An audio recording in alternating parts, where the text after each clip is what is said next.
Hello, I'm Mark Mallett, Editor-in-Chief of Wind Concerns. I started this website some 6 months after I moved my family to the Northern Valley just south of Elk Point, Alberta in Canada. The reason we moved here is because it's stunning here. It is so beautiful with large hills that almost look like foothills. It contains the North Saskatchewan River and its stunning river valley.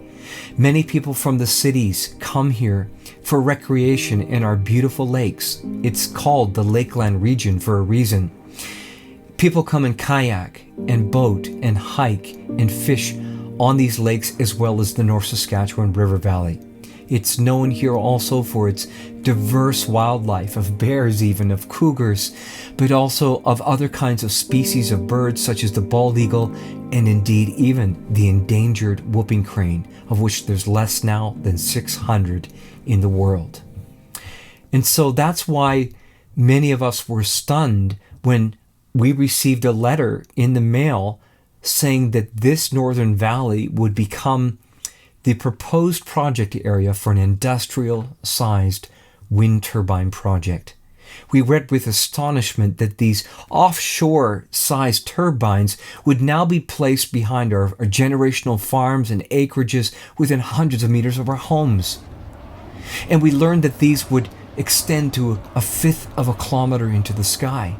And so I began this website, windconcerns.com, so that the neighbors and myself in this region could collect our research and studies to find out what would be the environmental impact on this region, what would happen to our property values, what would happen indeed to our animals, and even possibly to us as humans. And what we discovered was horrifying and stunning. We began to look at not only other countries, but especially Ontario, where wind turbine projects like this have already been begun. We read with horror CBC News reports of people who were beginning to experience ill health effects such that they were even being driven from their homes and couldn't even sell them, and to this day remain vacant. We began to read of how there were court cases being won, not only for human ill health effects, but for the effects on animals. Cattle dairy production was being reduced. We read of how horses and cattle were experiencing birth defects or being sterilized.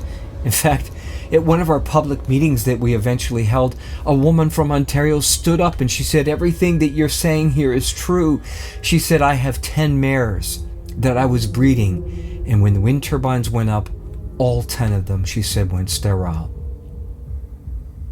Now some 50 families have come together in the Northern Valley here to pool their funds and hire an environmental law firm to represent them. We have sent out 2 letters now to Elemental Energy. This is the Vancouver-based company proposing this industrial wind turbine project. And thus far, they have refused to answer our request for data, for studies, whatever they have to offer us so that we can understand the impacts this will have on our community. Instead, they told us you can come to our public consultation and we'll answer your questions there. Well, we decided that we would go down as a group and ask our questions as a group. Now, I have to tell you, before we show you the footage of what unfolded there, we have people on the Wind Concerns team who have dealt with wind energy companies and oil companies, and they prepared us saying that likely what's going to happen is you're going to find an empty room with displays all around the walls, and when you get there, they'll be quite eager to have you sign a paper to show that you did show up, and then they'll try and separate you and get you away from the group and talk to you individually. As one person put it, this sounds less like public consultation and more like public indoctrination. Well, we're going to show you now the footage, and you can decide for yourself.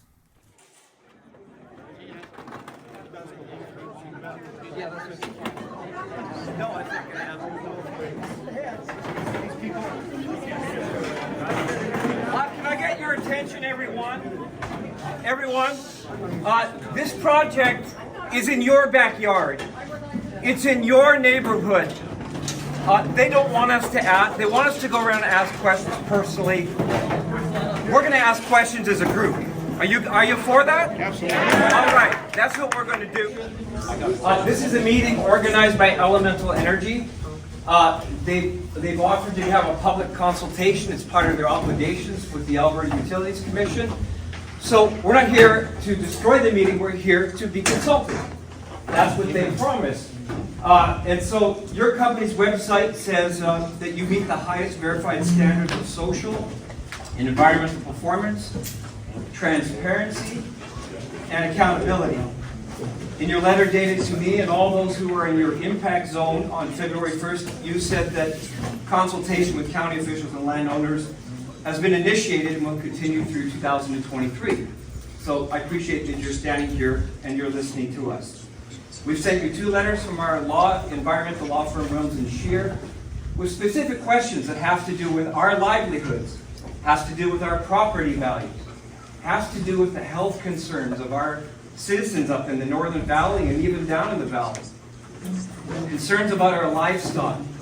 And all of these concerns are based on months of research, scientific studies, statements by the World Health Organization, and so on. We're not here with pitchforks tonight and torches, but we are here with grave concerns. And it's 2023. We have 23 years and more of research behind us, of what happened in Ontario, of what happened in Britain, what's happened in Germany, what's happened in Norway, what's happened in France, the court cases, the studies, the documents. It's all there, and you're not ignorant of it. We know it. But we're here to ask these questions tonight. First of all, the first question I have is, why hasn't Elemental Energy responded to our 2 letters?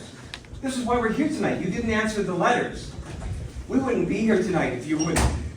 So could you answer that question? Why haven't you answered questions that were put forth by our legal representation? We're not here tonight for a public forum or a discussion. We have asked to engage individually. We've brought expertise here to answer questions. And so I think that we're not going to participate in this format. We've set the event up in a way that we feel like we can best listen to individual questions, talk to people, and so that's how we're going to do our event today. So we asked. Why can't you answer individual questions? Here. Why can't you answer individual questions from all of us as we ask a question? Give us an answer. You're here, You're not prepared. This meeting has been going on for how long? You're not prepared, sir? We're not prepared for a public forum tonight. We didn't bring the materials. Let me just say this. You feel uncomfortable that we're here. I can't tell you how uncomfortable we all feel that you announced your project after you went covertly and signed contracts with our neighbors. And so we're going to continue to ask the questions. And for the record, for the AUC, you can either respond or not respond. Because if you don't respond tonight, you are failing one of your obligations required by that regulatory body. We have a choice here tonight. We can continue with the event as we had planned it. We all have the same questions, so why repeat it 50 times? We have a plan, we have a team here to answer questions, and we're not comfortable participating in this type of a forum. Why not? Why not? We're not comfortable with 200-meter wind turbines in our backyard. And that's one of our questions. Where's your long-term studies of putting 200-meter turbines onshore next to people? We'd like to see the studies. Do you have the long-term studies?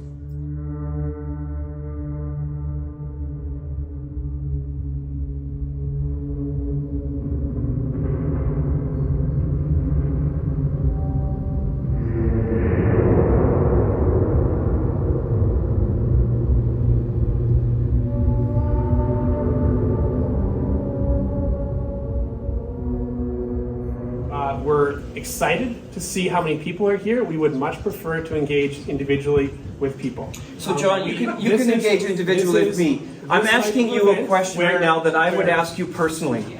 I would ask you this personally right now. Where's the long-term health study? You can answer me personally right now, and everybody else happens to be listening. Do you not see what you guys are doing? You're not making yourself look very good. I didn't expect it. I mean, all you have to do is not answer a question from one person, and that doesn't make you look good. What it does is it makes us think that what you're doing is wrong, first of all, and secondly, there's something in the background that you're not telling us. There's nothing in the Well, we will answer a question, buddy. if you ask for an issue and you don't come prepared, what is that? If we ask questions politely, will you politely allow them to answer? Yes. Now, may I ask on behalf of the 50 families here, if I ask the question, what are the long-term health studies of putting 200-meter offshore wind turbines now on farmland? What are your long-term studies? Does everyone here have that same question? Yes. So if we were to go around individually tonight like they've wanted us, would you ask that question? Yes. Okay, so we're going to save you some time, and we're going to ask you that question right now. What are your long-term studies? I'll remind you that Elemental Energy's website says that they meet the highest verified standards of social and environmental performance, transparency, and accountability. That's on their website tonight. As John has alluded to, we are here to answer questions, and that's what we're here for. So you would prefer that we go one-on-one and everybody asks the same question? So if we all line up and ask you the same question over and over, that's okay? Like 50 times or 300 times, we all ask the exact same question, that's okay? Do any of you have a wind turbine in your backyard? Any of you up there? Could you raise your hand if you do? Would any of you volunteer to put a wind turbine on your land? They're not gonna answer. They're not gonna answer. That's my You've point. got a gag order. So if you don't have one in your backyard, why are you forcing them in our backyard?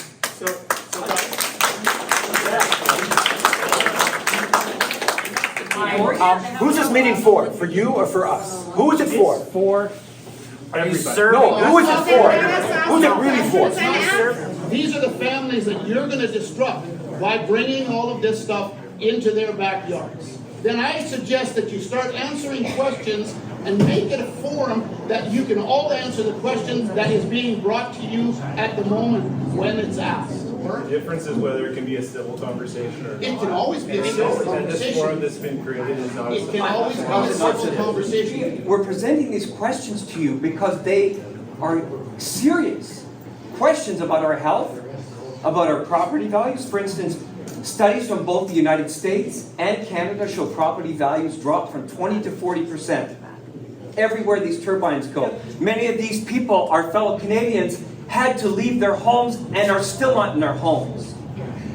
So when we show up tonight, we're not, come on, we're not here throwing things at you. We're asking serious questions. People who are confident in their position love challenge. You guys are cowardly. And so that's how the questioning went for those of us who gathered as families who would be directly impacted by this project. Elemental Energy didn't answer a single question of ours, no matter how reasonable the question or even expected those questions were to be. No, Elemental Energy insisted that if we would just meet with them individually, they would answer all our questions. They had 8 or 9 experts there that they would spread around the room and answer our questions. And so some of our team members and several other residents went face to face with Elemental Energy, and this is what we got. you'd ask for stuff that we don't have. Then nobody it's going to bother them. It's supposed to be rural farmland, residential farmland. Now it's becoming an industrial farmland. And that's not what people signed up for, right? So, back around to our original question then. So, when are these plans being developed, if not before the AUC application? That is for Liam and Bounce from one person to the next person to the next person, hoping you forget to ask them on the way over. That right there is a nature conservatory. This right here. This right. Bucks for wildlife. Ducks has some land as well. It's not ducks. Bucks for wildlife. The ground's flat. He comes back to Nestor next year and he's like, it's a in our parking lot. What difference does it make who's there this year? He's never going to be there again. I'm not an expert, by the way, on environmental stuff. No one was on my land, 3 other landowners that were all there, right in the zone. No one. So how can you say you guys are conducting impact studies to see what birds are there when you haven't been on nobody's goddamn land? I can't speak to the surveys that they've done. I don't know the details well enough, but and no offense, but you've said that a lot. I can't answer that question. Don Kajewski here is on my team. Don has worked with the oil. You worked with the oil companies. Had to go through all of this back then. I don't know. Tonight, are you getting any data tonight from your individual discussions? No. But the next step is, once we get our regulatory approval, and then we go and do geotechnical investigation. Regulatory approval, once you get it, there's no stopping it. I'm sorry, sir. I have faced in the last 5 years the same kind of answers you're giving me. You're telling me what you think I want to hear. Let me ask you, how many long-term studies do you have of 200-meter high-speed turbines, ground to blade? How many long-term studies do you have of these being next to residences and health? So you don't say that. Do you have any health studies of that size of turbine in a human population? Well, what are your studies on this? What I can say is, why didn't you bring studies? This isn't your first windmill farm, right? How can you assure us that these offshore-sized turbines in a land of mud and gumbo and clay, with the integrity to hold them in place, when a place like New Brunswick, with turbines that are 2/3 the size, can't get them to stay in the ground covered in rock and concrete? so what I was going to say is, we don't know all the specifics of that situation. Like Somebody better do an environmental study of the ground, because that's a big turbine down here. That's all business. This is practical. I want to talk to an individual who has got their soil, got the soil samples, had it analyzed. We haven't done the soil sample yet. You haven't done soil samples. We have soil mapping. And Well, I have soil mapping too. I can go on Google and get it. You've given no answers. Yeah, everyone I've talked in the parking lot say they have no answers for me. People are leaving here very frustrated because you get the same repetitive answers, every single one of you. This is double speak, that's what's confusing. No, I did not mean double speak. No, you said there's no contract signed, but you said there's lease options signed. I didn't say there's no contract. Yes, you did. He said there's no contract that confirms the construction of the facility. Okay, so This is where the confusion is. yeah, so these people, they're signed and sealed, and then you're still looking at whether it's a good place, but you already signed for these locations. Which are these options? You're having this information. It's available here. Where is it? I want to know today. That's why I came. Yeah. Yes or no, I'll these tell are you not right now our is that we don't questions. have information on the specific documents. We don't have that here. You say that you're submitting your application in the fall, and yet you couldn't answer any of our questions or concerns. Like, how is it possible for you to be able to submit an application to the AUC without addressing our concerns that we have, which are real concerns? They're legitimate. Like, we didn't make this up. We've researched a lot. And yet you're going to proceed and apply to the AUC by the fall? We continue to ask people to engage with us individually, and we're not engaging in this public forum. This is my question. I'm asking an individual question. John, please answer the question. I don't know what the question is. This is only what you see on camera. I spoke to people who had conversations off camera. We didn't catch everything, but they asked Elemental Energy the most basic questions about this project, asking for data and studies and to back up what they were doing. And they said they were often met with stunned, blank stares, or they would just hang their heads. This was not a public consultation.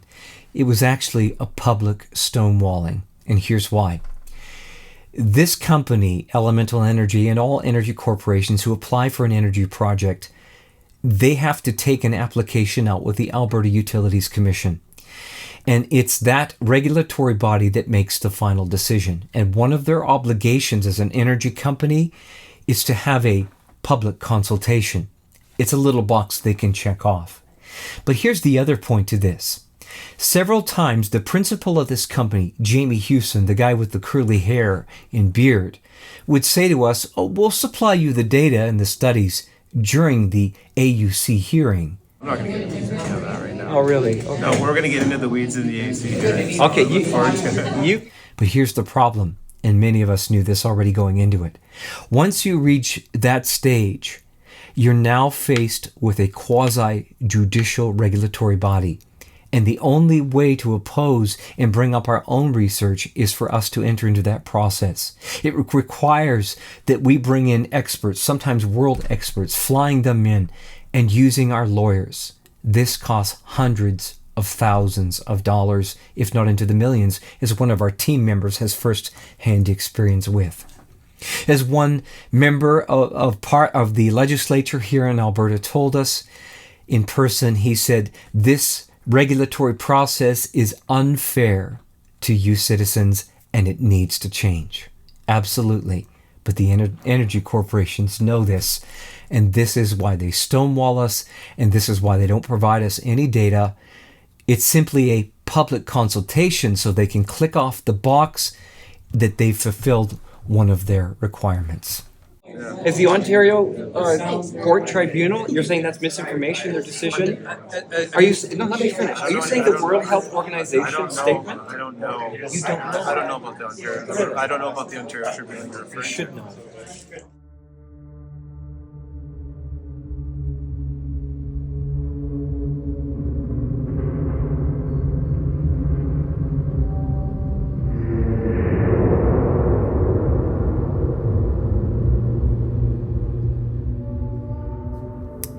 Well, we hope the AUC sees this video and understands that this is not a fair process. It's not a process of any kind of goodwill or due process that is owed the people of this province. It's a sham and it's shameful. Do you guys feel disrespected tonight? Yes, very much so. Okay, so I think you want to win people over, Jamie. I think you guys want to win people over.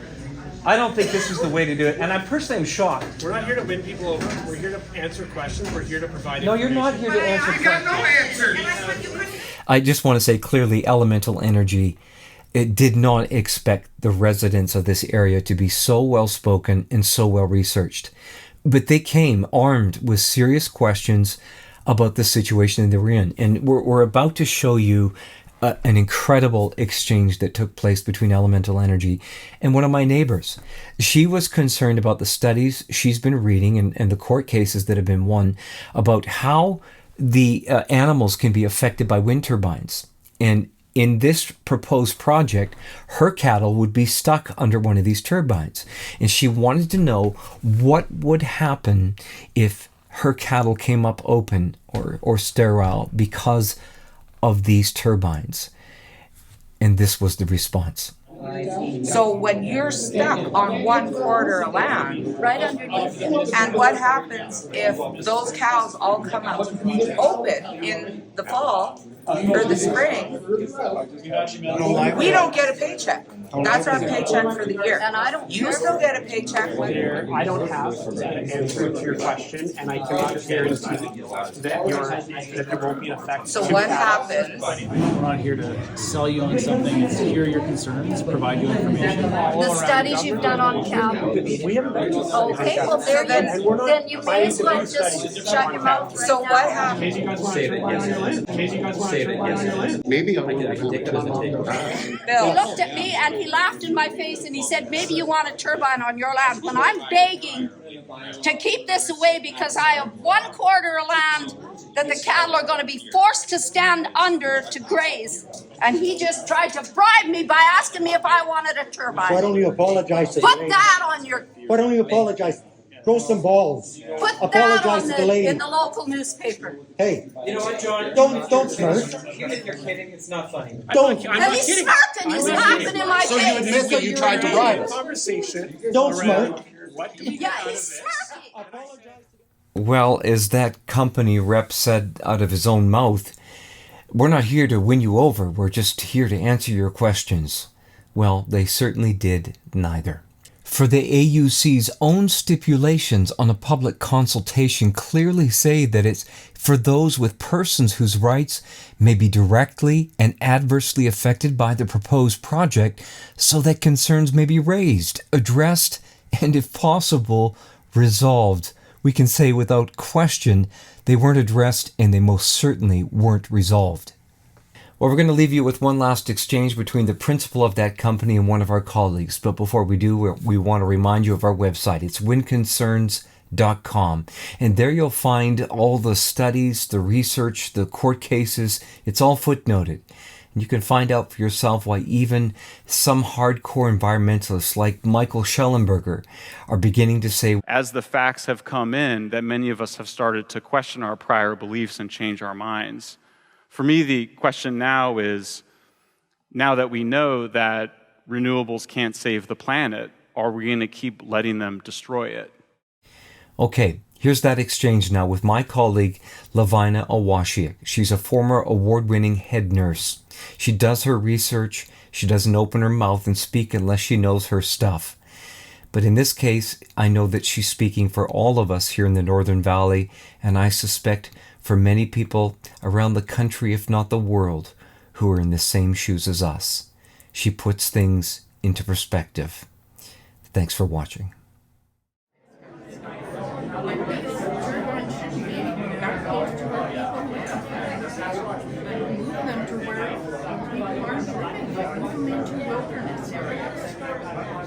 Well, that's its challenges too. Well, it might have its challenges, but I mean, what's more important in our lives? Is it people or is it making money? You have to answer these questions, because that would just seem totally wrong. Yeah, the AUC application process is pretty substantial, so I think by the time we submit our AUC application, if you're interested in seeing it, it's publicly available. And there's a lot of withholding that from us is totally wrong. That's not working in good faith with the community, I don't think. We're doing a lot of communication engagement with the community right now, so appreciate your concerns and sharing. I appreciate it if you would take them seriously and not just ignore them.